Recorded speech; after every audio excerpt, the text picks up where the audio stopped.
In February of 1991, the Provisional IRA used homemade mortars to attack Prime Minister John Major and his cabinet as they sat meeting in the Prime Minister's residence of 10 Downing Street. The IRA had been using mortars extensively in Ireland, but prior to this attack, they'd never been used on the British mainland, although police had found parts and plans for them during a raid in South London some 3 years prior. The IRA Army Council had previously considered using a car bomb to target Margaret Thatcher's vehicle as she left the residence, but they decided the likelihood of civilian casualties would be counterproductive. The mortar attack was approved as an alternative that was less likely to cause collateral damage. In mid-1990, the IRA sent 2 members to London, one specializing in the mortar's manufacture and the other specializing in its use. They purchased a transit van, rented a garage, and began scouting potential firing positions around Downing Street.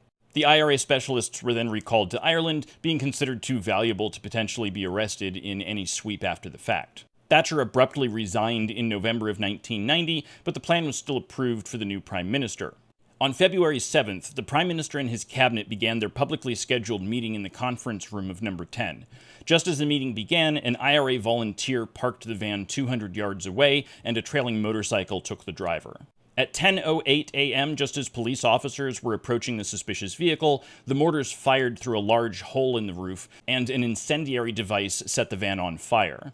The shells were fired from an IRA Mark 10 homemade mortar, with the shells measuring some 4.5 feet long, carrying a 40-pound warhead of Semtex plastic explosive. 2 of the shells fell on a grassy area near the Foreign Office, with 1 failing to detonate. The 3rd exploded in the backyard of number 10, only 30 yards from the meeting cabinet. Bomb-proof netting had just been installed over the windows of the residence, and only 4 people were injured, none of them being cabinet members. The IRA claimed responsibility for the attack with the message, "While nationalist people in the 6 counties are forced to live under British rule, then the British cabinet will be forced to meet in bunkers." John Majors told Parliament, "The IRA's record is one of failure in every respect, and that failure was demonstrated yet again today. We treat them with contempt." All major British political parties condemned the attack.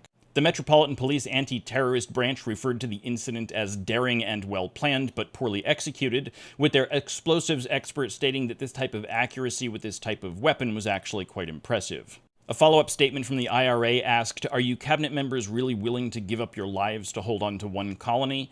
The Prime Minister had to stay somewhere else for a brief period as repairs were effected and additional security countermeasures were added to the residence.